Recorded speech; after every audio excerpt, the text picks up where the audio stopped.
Bandeko babolingo eza masolo ya Jonas avec kiti na ngai naza na parc donc ordinateur likolo ya mesa tozali ko solola ndule tozako solola la musique congolaise. Alors lisoleza nini banzembo ebimi ebele Karine Mokonzi yepe akomi considérée chanteuse ndenge moko na ba Yemi Alade ndenge moko na ba Mike Kalambai ndenge moko na ba Fally Ipupa batwala nyoso babwaki ba single mikoloyo. Alors tozali ko solo la yango Inosbi azako mata remix ya Yope avec Diamond Platinum yango pe tozali ko solo la na kati ya épisode oyo ya masolo ya Jonas. Vraiment en tout cas nous parlons musique donc ba étranger pe bazali, c'est-à-dire Diamond Platinum donc José ivoirienne batona nyoso tokolobela bango en comparaison avec Karine Mokonzi. C'est vrai que na ko passer temps mingi ko lobela Karine Mokonzi et Fally Ipupa. Alors sans plus tarder donc Fally Ipupa na Diamond featuring na bango et sali 23 millions de vues après 2 mois. C'est-à-dire l'union fait la force. Alors Inosbi avec Robino Mundibu, donc vraiment en tout cas Bakangi, Robino Mundibu, Liso, Likolo ya Liso, Miso na Miso, quelque chose comme ça, et Inosbi Yope. Donc alors tout côté en profondeur pour na kolobela Inosbi kalamingite, mais sinon to banda avec Fally Ipupa boaki single Humanisme. Vidéoclip ya Humanisme, vraiment mutu mususu akokia mona vidéoclip yango mabe, dans le sens que ba sali yango vraiment pour refléter lisolo o baza kobeta. Lisolo o baza kobeta ezali lisolo ya mutu, l'être humain ndenge to uta na bonzambe ya kala, ndenge makambo nyonso ezalaka nzambe siko na siècle de lumière. Donc ba période wana ba 1600 1700 1800 ba temps wana et ça là que ba comprendre que mutu pe aza danger ba lobi non ba tout moko bo il faut ba zala libre ba raisonner librement sans kosangisa onzambe mutu so ipe ndenge nini na époque wana nde ba pesa ba tout moko liberté ba raisonner ba twango ba tongaka bandaku parce que ndaku kotonga ngona ndenga tantôt plutôt ekokweya. Donc yango wana ba pesa batu ya ba science ba makambo bongo ba pesa bango liberté ya ko raisonner librement. Alors toko kota pena en profondeur te parce que na lobela déjà texte ya nzembo wana, mais sinon te qualité ya vidéoclip eza ko refléter histoire dans le sens que invention ya photo c'était en 1826 na batan wana photo mutu sala vidéo yango bozo mona ezokene netima noir blanc er moko boye en couleur ango siko nenge couleur banda batu mususu batala télévision noir blanc te. Alors télévision noir blanc e bandaka noir blanc, photo vidéo ti ba télévision bandaka noir blanc e yoko kota en couleur nyoso wana na clip wana Humanisme boko mona yango. Alors eza ba époque ya ba Voltaire, Newton, donc siècle de lumière, Francis Bacon, ba Thomas Jefferson, batuana nyoso baza batu ya batawana. Alors vidéo c'était 1918 et donc photo déjà mbalamoko et bana noir blanc donc ba recherche tie comme en couleur banini tout ça. Donc ça ezwaka temps yango wana bozomona qualité neti clip mo boyelemba banini mesoko landeli yango bien. Donc ezako marié ezako balana na histoire ya nzembo Humanisme. Alors voilà donc to longo étape ya Humanisme to koti étape ya Bill Clinton. Comparaison à Bill Clinton na Karine Mokonzi ezali mingi parce que Karine Mokonzi a lobaki trop après ko publier nzembo na ye laissez-moi tranquille. Après réussite ya moto Karine akomaki monoko alobaki 2019 babimisa te do bazela 2020. Alors Bill Clinton azako battre Karine Mokonzi par rapport ya ba clip oyo ebimanzela moko Donc Bill Clinton, combien? Bill Clinton, 600 000 vues. Et Karine Mokonzi, 500 000 vues. Bill Clinton téléchargé le 24 août 2019. Karine Mokonzi téléchargé le 22 août 2019. Donc voilà. Tout le monde mindele pe bazobina. Laissez-moi tranquille par rapport à donc attaché de presse naie. Mutumoko boya Karine Mokonzi mutumoko boya comme Freddy Vegas. Azobina laissez-moi tranquille. Na parque stratégie à Karine Mokonzi ya woye mal en français. Et ça bien dans le sens que Batou Yabikolo Mususu va comprendre message facilement. Donc au moins la mundela albinane laissez-moi tranquille na va pas naie parce que rythme ngope et ça lango ba rythme na biso penate hein. Donc couper décalé et ça vraiment ya ba congolais.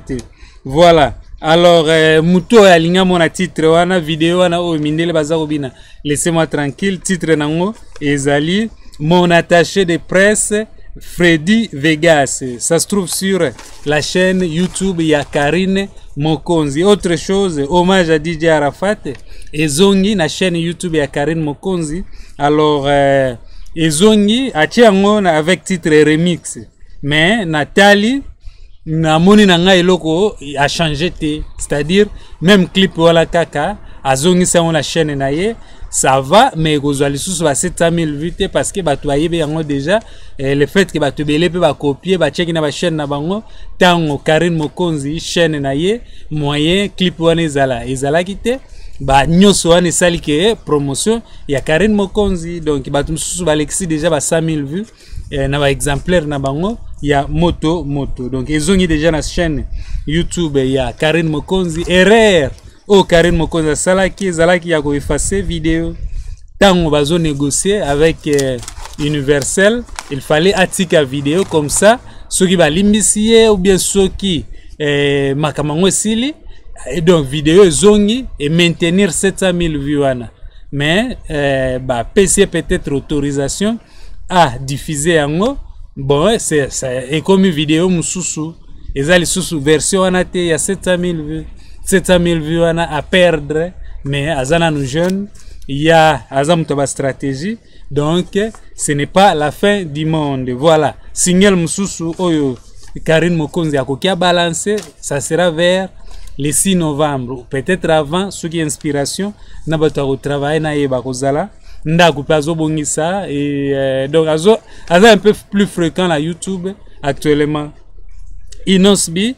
Na Diamond Platinum Yopé donc Inosbi déjà Yopé version ya Yemoko téléchargé le 11 août 2019 les lots sali 1 800 000 vues c'est-à-dire Inosbi na mwana mai mususu Robino Mundibu bakangi actuellement baza kobinisa Yopé wana eza la chorégraphie moko ya défoité remix o basali avec Diamond Platinum et go full la paye Inosbi before donc featuring ya Diamond Platinum na Fally Ipupa ezalaki na nzembo ya Diamond Platinum c'est-à-dire Diamond Platinum mutu a invité qui Fally Ipupa mais le fait que eza peut-être poto yebite le fait que ezali Inosbi mutu a contacté Diamond Platinum et ça lango lokote ba onyo so ba artiste.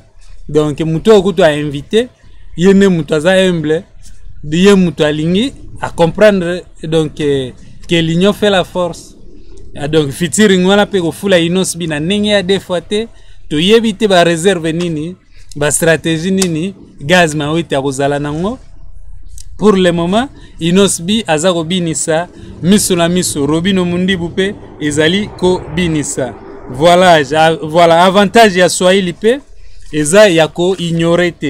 Donc Inosbi en tout cas donc mélange ya des clips wala pe ezali eza mélange ya des clips version oyo original na deuxième version na yebite ceux qui va sali yango na Congo ou bien na Tanzanie kuna donc baza parmi la publicité on a moni wana Afrocom Bongo Flavor donc ezusala neti eza Tanzanie na Africa symbole mobo ya Africa mo ba entreprise ya kuna apparemment ekoki à la Tanzanie tout comme pe ekoki à la Congo donc Afro Congo Bongo Flavor Africa donc moi ba entreprise o ba sali publicité na kati ya clip donc moi voyez ba penda ceux qui tournage à clip avec Diamond Platnumz ezalaki na Congo ou bien na Tanzanie ezate mais sinon te chorégraphie ya Yope Muntu et Tekinzembo wana Yope de Inosbi na eza parti mo Bwenanzembo oyo c'est-à-dire Ezaneti Happy ya Pharrell Williams donc c'est-à-dire mutula mutu azobina la marque na donc c'est-à-dire yo la qui s'appelle talent na yo et la qui c'est bon moi j'ai compris ça comme ça to côté moi muke côté Côte d'Ivoire donc 5 septembre José Ivoirienne a diffusé clip Mon nom et les loyo toza le 8 et sali 500 000 vues wana niveau oyo Karine Mokonzi il faut akoma donc succès à laissez-moi tranquille na succès ya moto et ça na contexte différent laissez-moi tranquille et yé na temps au DJ Arafat aza en actualité ba jeune belé ya ba congolais ba africain baza tout le temps connecté na internet baza très donc engagé par rapport à nouvelle wana c'était très choquant yango wana ba tout temps baza un peu connecté et belé au sali pe promotion ya logo na yo bien ba tu bakotala donc c'est un peu ça logo ngo pe zala un peu présentable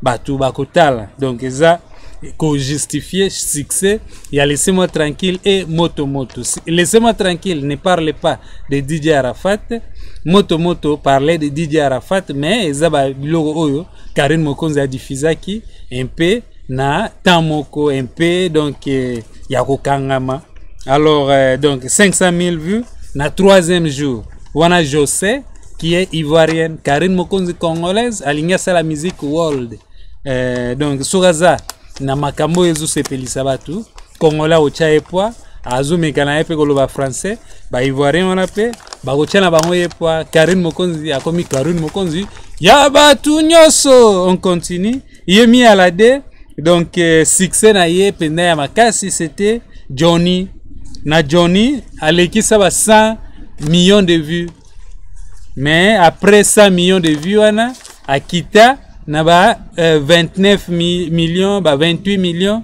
donc ya koma muto ba 2 millions ba 3 millions aleki sakali susu ba 10 millions facilement te mais sinon Johnny et Simba auti ko boaka single donc en tout cas na bosani comme titre nango c'est Home titre nango za Home et sali 500 000 vues a balance qui yango le 30 août les autres tous le 8 septembre donc et sali 500 000 vues aza nigérienne na nigérien après na Nigeria après Chine est le pays le plus peuplé du monde.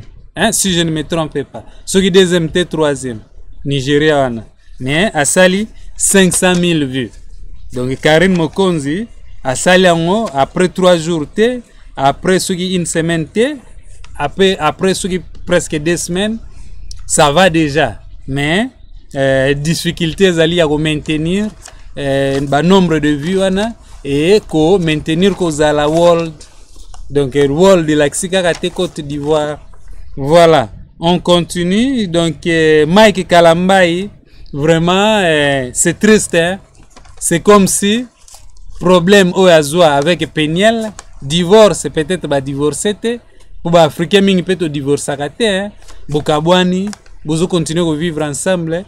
Donc, na papier, vous êtes toujours mariés. Ceux qui vous balanagi, civilement. Kana bango na yebite mais soko landi bien o monake et handicapé tango compte Instagram ya Mike Kalamba ezalaki bloqué apparemment YouTube na ep ezalaki bloqué afongola YouTube mususu pour le moment azana 5000 abonnés na niveau ya Mike Kalamba ça ne va pas le fait qu'azana ba abonnés muke donc ezo sala ke vidéo pe moyen zo ba vu pendant ebele ça devient difficile à a publié vidéo le 30 août. Le vidéo est comme 130 000 vues. Titre à vidéo, en tout cas, donc album Mon Avocat. Titre à vidéo, nazo se rappelé, mais sinon te garçon oyo abalaka na ye oyo azana kati ya clip wana. So beti Mike Kalambai, sûrement le 8 ou le 9 ou jour robeta, ouais, il y a moyen de retrouver vidéo wana de l'album Mon Avocat. C'est dommage que nabosani titre ya nzembo na komaki yangote, mais date ya publication ya vidéo ezali le 30 août. Date ya création ya chaîne YouTube ezali le 26 mars. À peu près ba date oyo makambo yindaka penda avec Peniel. Date ya création ya compte Instagram ezali pe le 26 mars. Donc ezali le même jour. Par là na lingi koloba nini, c'est-à-dire que tango boza na problème na couple, donc il faut pas ekende penda na niveau ya kohandicapé profession ya mutu. Na profession wana nde tamususu olingaki ye. Na profession wana nde aparvenaka ko nourrir na yo na bana. Tango siko coincé babiloko wana o bloqué ba mot de passe comme ye Peniel mutu azalaki trop ko gérer ba compte na ye ba réseaux sociaux et handicapé. Donc album Mon Avocat, en tout cas na nenga YouTube ezui pena promotion te parce que atie ba vidéo na compte YouTube ya sika oya kala eza wapi toyebi te, oya kala azosalela yango te. Pourquoi toyebi te? Mais date ya création en compte Instagram oyo selon ba analyse to constataki que eza Peniel mutu a bloqué yango selon ba analyse par rapport à timing tout ça. Donc indication et ça neti eza probable ezala ye mutu a bloqué ba biloko wana. Maintenant pe Yvette Kalomba loba yango ki azama kasi na ba YouTube, azama kasi na ba Instagram, na accusé était, mais toujours la coïncidence. Donc création de la chaîne YouTube na Instagram eza même date. Alors c'est-à-dire que carrière ya Mike Kalambai eza handicapé à cause ya problème oyo azui avec Peniel. Vrai problème to yebite oyo to spéculaka. En tout cas je ne pense pas. Donc mobile ya kokia sala na ba bêtise, mais soga sali yango vraiment na niveau vraiment que ya ekoma pena la ba en public boye a présenter mutu, c'est-à-dire eza dossier moko boye oyebite so mutu ana zalaka wana avant Peniel, oyebite niveau ya makamango ndenge ezali tout complet ekokeza la blague. Vrai problème eza pena wana te, mais biso toza ko spéculer par rapport ya ba photo automonaki, par rapport à la vidéo automonaki, mais quelque part na lingi boyeba ke ouais, en tout cas likambuana selon coïncidence oyo création ya chaîne YouTube na création ya compte Instagram, c'est-à-dire que est causé handicap makasi na carrière ya Mike Kalambai par rapport à album Mon Avocat. Na Instagram a récupéré déjà a comme déjà na presque 48 000, mais na YouTube algorithme à YouTube ko comprendre yango eza facilité. Même nga awa bomonaka moko 1000 vues et comme moi passi par rapport à mikolo wana soki nazo kipela nga ba makambo susu bato ba otala kaka te po nazama solo ya Jonas il faut na sala makambo par rapport à makambo bato baza ko s'attendre nango. Donc il faut bato ba yeba à peu près où me retrouver. Mais frère Mike ye compte na ye gros et kendaka a créé mususu pour le moment 5000 abonnés bato ba ko bakisama. Mais album Mon Avocat vraiment en tout cas eza handicapé à cause ya problème wana ya ba mot de passe. Voilà garçon oyo ya abalaga na ye oyo azana kati ya clip na ya suka album Mon Avocat. Désolé comme na komaki titre te nazana park nazana connexion internet te nalingaki na tali la bino oh nazana phone awa donc zela na tala yangonde toko sukisana phone nango pe eza na connexion internet te. Voilà. Donc vidéo sali 20 minutes. Je vous love. Bambote ebele na batutu oyo ba zwakali baku ya kotala ngai batutu oyo ba emaka ba vidéo na ngai. C'était juste vidéo moko boye elobela un peu musique, juste musique kaka et mingi Karine Mokonzi et Fally Ipupa ba Inos Biwana bato bazana actualité. Actuellement je vous love. Merci beaucoup et je dis bye bye.